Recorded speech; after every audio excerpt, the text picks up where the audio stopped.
ರಾಜ್ಯ ರಾಜಕಾರಣದ ಅತಿ ದೊಡ್ಡ ಬೆಳವಣಿಗೆಗೆ ವಿಧಾನಸೌಧ ಸಾಕ್ಷಿಯಾಗಿದೆ. ನಾನು ನಿರಪರಾಧಿ ಅಂತೇಳಿ ಸಚಿವ ನಾಗೇಂದ್ರ ಅವರು ಪ್ರೆಸ್ ಮೀಟ್ ನಲ್ಲಿ ಹೇಳಿದ್ದಾರೆ. ಎಲ್ಲೂ ಕೂಡ ನನ್ನ ಹೆಸರು ಪ್ರಸ್ತಾಪವಾಗಿಲ್ಲ. ಆತ್ಮಸಾಕ್ಷಿಗೆ ಅನುಗುಣವಾಗಿ ನಾನು ರಾಜೀನಾಮೆಯನ್ನ ಕೊಡ್ತಾ ಇದ್ದೇನೆ.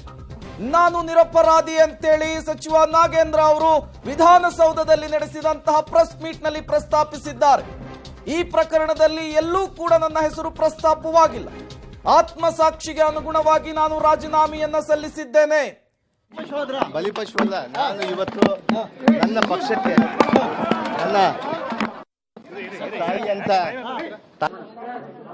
ಎಲ್ರಿಗೂ ನಮಸ್ಕಾರ. ಮಾಧ್ಯಮದ ಮಿತ್ರರಿಗೆ ಮೊಟ್ಟ ಮೊದಲದಾಗಿ ಈಗಾಗಲೇ ಕೂಡ ಕಳೆದ 10 ದಿನಗಳಿಂದ ಇವತ್ತೇನು ನಿಗಮದ ಒಂದು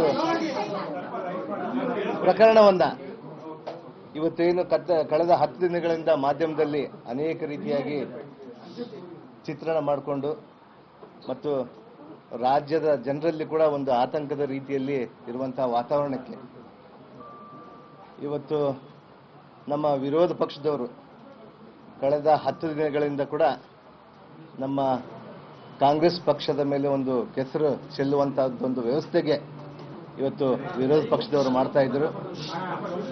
ಅದಕ್ಕೆ ಇವತ್ತು ನಾನು ಕೂಡ ನನ್ನ ಸ್ವನಿರ್ಧಾರವನ್ನ ಇವತ್ತೇನು ನಿಗಮದಲ್ಲಿ ಆಗಿರುವಂತ ಅವ್ಯವಹಾರವನ್ನ ಇವತ್ತು ಈಗಾಗಲೇ ಕೂಡ MD ಮತ್ತು ಅನೇಕ ಜನರನ್ನು ಕೂಡ ಈಗಾಗಲೇ ಕೂಡ ವಶಕ್ಕೆ ತೆಗೆದುಕೊಂಡು ತನಿಖೆ ಮಾಡ್ತಾ ಇದ್ದಾರೆ.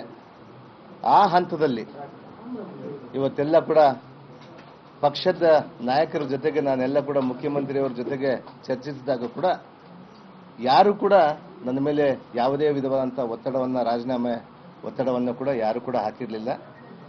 ಆದರೆ ಇವತ್ತು ನನ್ನ ಆತ್ಮಸಾಕ್ಷಿಯಾಗಿ ಅಂದರೆ ಇವತ್ತು ರಾಜ್ಯದ ಜನತೆ ಕೂಡ ದಿಕ್ಕು ತಪ್ಪಬಾರದು ಅನ್ನುವಂಥ ನಿಟ್ಟಿನಿಂದ ಇವತ್ತು ಯಾರು ಕೂಡ ಒತ್ತಡ ಇಲ್ಲದೇನೆ ನನ್ನ ಸ್ವ ಇಚ್ಛೆಯಿಂದ ನಾನು ಸಚಿವ ನಾಗೇಂದ್ರ ಅವರು ಅಧಿಕೃತವಾಗಿ ತಮ್ಮ ಒಂದು ಸುದ್ದಿಗೋಷ್ಠಿಯ ಮೂಲಕವಾಗಿ ತಮ್ಮ ಸಚಿವ ಸ್ಥಾನಕ್ಕೆ ರಾಜೀನಾಮೆಯನ್ನ ಕೊಡ್ತಾ ಇದ್ದೀನಿ. 7:30ಕ್ಕೆ ಮುಖ್ಯಮಂತ್ರಿಗಳನ್ನ ಭೇಟಿ ಮಾಡೋ ಮೂಲಕವಾಗಿ ಆಗ ನನ್ನ ರಾಜೀನಾಮೆ ಪತ್ರವನ್ನ ಸಲ್ಲಿಸ್ತೀನಿ ಅಂತ ಹೇಳಿದ್ದಾರೆ.